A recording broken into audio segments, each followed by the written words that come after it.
પંચની 800 નીતિ સામે ગૌશાળીબેન ધાનાણીનો ગુજરાત વિધાનસભાની ચૂંટણીનો ગરમાયો છે માહોલ। ત્યારે આમ આદમી પાર્ટીના ઉમેદવાર ગૌશાળીબેન ધાનાણીએ ચૂંટણી પંચની કાર્યશૈલી પર આકરા પ્રહાર કર્યા છે। એક તરફ સરકાર ડિજિટલાઇઝેશનની વાતો કરે છે તો બીજી તરફ ઉમેદવારોનું ફોર્મ એક કાગળના કારણે અટવાયું હોવાની વિગતો સામે આવી છે।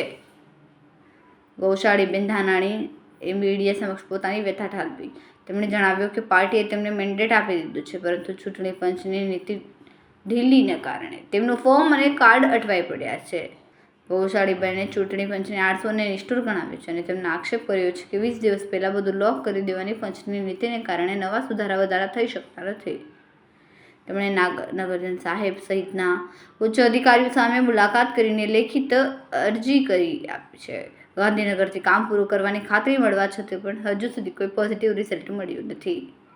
સરકાર ડિજિટલાઇઝેશનની મોટી વાતો કરે છે પણ સામાન્ય માણસનું કામ થતું નથી।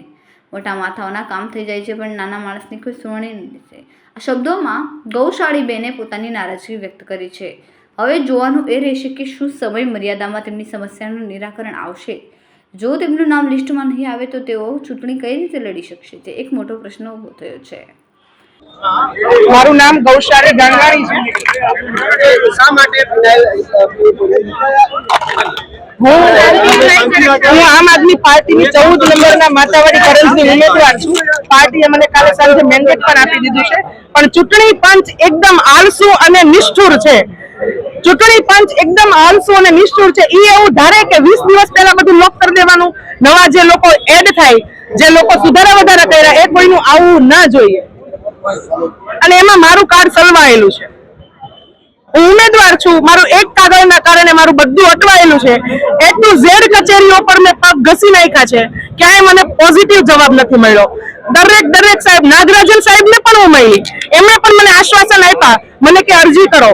મેં અરજી કરી, લેખિતમાં મેં રિસીવ કોપી પણ લીધી છે। મને કે અડધી કલાકમાં ગાંધીનગરથી તમને તમારું કરાવી આપીશ। મને કોઈ પણ આજે 3 વાગ્યા પછી કદાચ મારું નામ આવે તો હું કઈ રીતે ચૂંટણી લડી શકું।